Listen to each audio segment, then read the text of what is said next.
Isu bahwa gerakan Wahabi adalah buatan Yahudi telah lama beredar di kalangan masyarakat Muslim.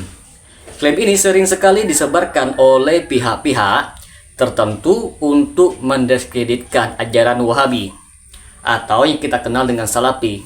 Klaim tersebut muncul bukan hanya dalam bentuk tulisan dan ceramah, tetapi juga melalui buku-buku, pamflet, dan bahkan situs web yang menyebarkan teori konspirasi. Narasi ini tidak hanya menuduh bahwa Muhammad bin Abdul Wahab adalah keturunan Yahudi, tetapi juga mengklaim bahwa ia adalah agen rahasia yang bekerja sama dengan kekuatan kolonial untuk menghancurkan Islam dari dalam. Tuduhan ini diperkuat dengan menyebutkan nama Hemper, seorang mata-mata Inggris yang dikatakan berperan besar dalam mendukung dan membentuk gerakan Wahabi. Namun, benarkah tuduhan-tuduhan tersebut memiliki dasar sejarah yang kuat? Untuk menjawab pertanyaan ini, kita perlu menggali lebih dalam tentang asal-usul klaim tersebut, konteks sejarah yang melingkupinya, dan siapa saja pihak-pihak yang berada di balik penyebaran isu ini. Pembahasan kali ini akan menguraikan secara rinci asal-usul tuduhan, sumber-sumber yang dijadikan rujukan, serta analisis terhadap kebenaran klaim tersebut. Bagi teman-teman sekalian yang penasaran dengan kelanjutan dari pembahasan video kali ini, maka tonton terus video ini hingga selesai agar kita menemukan fakta yang sebenarnya.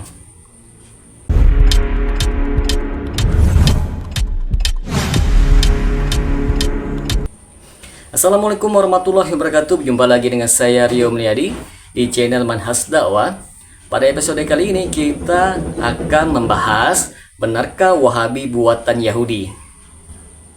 Klaim bahwa Wahabi merupakan konspirasi Yahudi memiliki akar sejarah yang cukup kompleks. Klaim ini tidak muncul begitu saja teman-teman sekalian, melainkan melalui serangkaian propaganda dan fitnah yang disebarkan oleh pihak-pihak tertentu untuk menjelekkan dakwah tauhid yang diserukan oleh Syekh Muhammad bin Abdul Wahab. Tuduhan pertama kali muncul dari kalangan internal keluarga Syekh Muhammad bin Abdul Wahab, yaitu Syekh Sulaiman bin Abdul Wahab yang menulis risalah yang berjudul Al-Sawa'iq Al-Ilahiyah. Dalam risalah tersebut, Syekh Sulaiman menantang dakwah saudaranya yang ia anggap terlalu keras dan ekstrim. Namun perlu dicatat teman-teman sekalian bahwa dalam risalah tersebut, Syekh Sulaiman tidak pernah menyebutkan keterkaitan Wahabi dengan Yahudi. Keterkaitan Yahudi baru muncul di kemudian hari, teman-teman. Perlu kita ketahui bersama teman-teman sekalian, Syekh Sulaiman bin Abdul Wahab adalah seorang ulama yang memiliki pandangan yang berbeda dengan saudaranya, Syekh Muhammad bin Abdul Wahab. Ia menolak dakwah pemurnian tauhid yang dilakukan oleh saudaranya karena dianggap berpotensi memecah belah masyarakat. Risalahnya yang dijadikan rujukan oleh pihak-pihak tertentu untuk menguatkan tuduhan bahwa gerakan Wahabi adalah produk asing atau buatan musuh-musuh Islam. Jika kita telaah lebih mendalam teman-teman, ada keterkaitan Hemper dan propaganda Inggris dalam persoalan ini.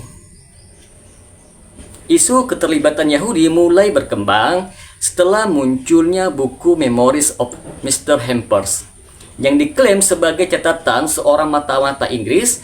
Dalam buku tersebut, Hemper mengaku telah mendekati Syekh Muhammad bin Abdul Wahab dan berkonspirasi untuk menciptakan gerakan Wahabi sebagai alat penghancur Islam dari dalam. Namun penelitian akademis menunjukkan bahwa buku tersebut adalah fabrikasi belaka. Beberapa peneliti menyatakan bahwa buku tersebut, teman-teman, kemungkinan besar ditulis oleh pihak-pihak yang anti dengan Wahabi, terutama dari kalangan Syiah. Sebagian besar narasi tentang keterkaitan Yahudi dengan Wahabi juga datang dari kalangan Syiah, terutama setelah konflik politik antara dinasti Saud dan Kesultanan Utsmaniyah. Syiah menggunakan narasi konspirasi yang Yahudi untuk mendiskreditkan gerakan Wahabi yang dianggap sebagai ancaman terhadap doktrin Syiah. Klaim bahwa Wahabi adalah buatan Yahudi lebih merupakan hasil dari propaganda teman-teman dan fitnah yang disebarkan oleh pihak-pihak tertentu. Klaim tersebut tidak didasarkan kepada bukti sejarah yang kuat dan lebih merupakan narasi yang dikembangkan untuk mendiskreditkan dakwah tauhid yang diserukan oleh Syekh Muhammad bin Abdul Wahab. Pada bagian selanjutnya teman-teman sekalian, kita akan membahas lebih jauh tentang fakta sejarah yang sebenarnya dan bagaimana dokumen-dokumen tertentu digunakan untuk mendukung klaim ini. Teman-teman sekalian, Wahabi merujuk kepada dakwah tajdid dan purifikasi Islam yang dimulai oleh Syekh Muhammad bin Abdul Wahab di Najd, Arab Saudi pada abad ke-18. Gerakan ini berfokus kepada pemurnian tauhid dan penghapusan kepada syirik, bid'ah, dan khurafat. Fakta sejarah menunjukkan bahwa Syekh Muhammad bin Abdul Wahab adalah seseorang ulama yang berasal dari keluarga terpandang di Najd. Ia belajar di berbagai tempat termasuk Madinah, Basrah, dan Makkah sebelum kembali ke Najd untuk berdakwah. Tujuan utama gerakan ini adalah mengajak masyarakat untuk kembali kepada ajaran tauhid yang murni dan meninggalkan praktek-praktek yang dianggap syirik. Hubungan antara Muhammad bin Abdul Wahab dan Muhammad bin Saud menjadi kunci penyebaran dakwah Wahabi. Melalui perjanjian politik dan militer, gerakan ini menyebar ke berbagai wilayah di Jazirah Arab. Salah satu dokumen yang sering dijadikan dasar tuduhan adalah Memories of Mr. Hampers, sebuah buku yang diklaim sebagai memoir seorang mata-mata Inggris yang mengaku telah memanipulasi Muhammad bin Abdul Wahab untuk menciptakan gerakan Wahabi. Dokumen ini tidak memiliki rujukan sejarah yang kredibel, teman-teman. Gaya bahasa dan struktur narasinya menunjukkan bahwa dokumen ini lebih menyerupai cerita fiksi daripada memoir sejarah yang autentik.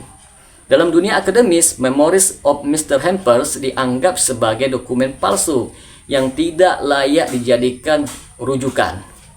Para ulama Arab Saudi seperti Syekh Abdul Aziz bin Baz dan Syekh Muhammad bin Shalih Al-Utsaimin secara tegas menyatakan bahwa tuduhan ini adalah fitnah dan kebohongan besar. Mereka menekankan pentingnya merujuk kepada fakta sejarah yang otentik. Bernard Lewis, seorang sejarawan barat, menyatakan bahwa tidak ada bukti sejarah yang menunjukkan keterlibatan Yahudi dalam gerakan Wahabi. David Cummins dalam bukunya The Wahhabi Mission and Saudi Arabia juga menjelaskan bahwa tuduhan keterlibatan Yahudi tidak memiliki dasar sejarah yang valid. Maka apa yang menjadi motif dan tujuan penyebaran isu ini? Isu ini diduga kuat disebarkan oleh musuh-musuh dakwah tauhid untuk merusak citra Wahabi atau yang kita kenal Salafi. Tuduhan konspirasi Yahudi digunakan untuk menciptakan kebencian dan ketakutan terhadap dakwah tauhid, terutama di kalangan umat Islam yang masih awam.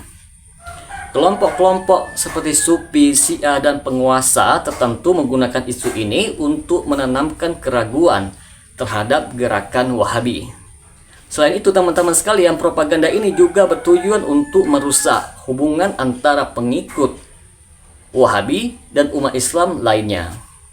Maka dapat kita simpulkan di sini, teman-teman sekalian, tidak ada bukti yang otentik dan valid bahwa Wahabi adalah buatan Yahudi. Isu ini lebih merupakan propaganda untuk mendiskreditkan dakwah tauhid dan menghalangi penyebarannya. Kajian sejarahnya mendalam menunjukkan bahwa klaim tersebut tidak memiliki dasar akademis dan hanya berupa fitnah tanpa dasar yang jelas.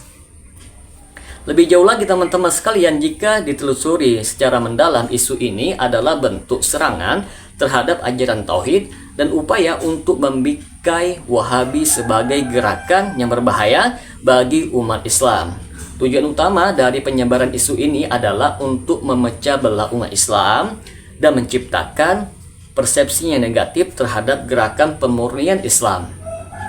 Oleh karena itu teman-teman sekalian, umat Islam perlu waspada terhadap narasi semacam ini dan tidak mudah terpengaruh oleh tuduhan-tuduhan tanpa bukti.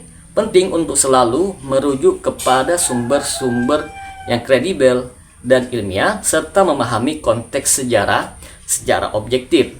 Selain itu, hendaknya kita fokus kepada esensi dakwah tauhid yang diserukan oleh Syekh Muhammad bin Abdul Wahab dan melihatnya sebagai upaya untuk menghidupkan ajaran Islam yang murni sesuai dengan pemahaman salafus saleh. Penelitian akademis dan kajian ilmiah menunjukkan bahwa tuduhan keterlibatan Yahudi dalam pembentukan Wahabi adalah murni propaganda yang tidak memiliki dasar historis yang kuat. Maka langkah terbaik bagi umat Islam adalah memperdalam pemahaman tentang ajaran tauhid dan memahami sejarah gerakan Wahabi secara objektif dan adil. Semoga dengan sedikit penjelasan ini dapat memberikan manfaat bagi teman-teman sekalian. Dan apabila channel ini dapat memberikan manfaat bagi teman-teman sekalian, silakan subscribe dan share. Semoga bermanfaat. Assalamualaikum warahmatullahi wabarakatuh.